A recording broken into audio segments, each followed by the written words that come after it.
give you a quick demo of the Hello World. So, in Zap, what you'll find is, actually I've closed that, most of you will probably have this little plus icon on the left-hand side. Click on that, there's a scripts tab. Click on there and you actually pin that so it doesn't disappear next time.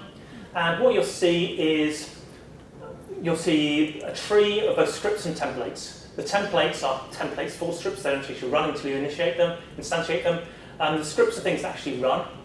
And you will actually have a load of those if you install the community scripts.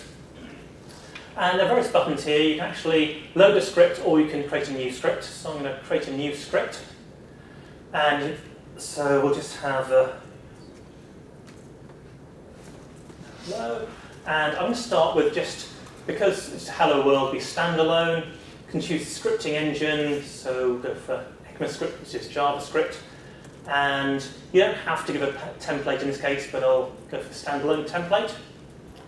And what you'll then get is, in the script console, you'll see this very simple template. And I'll go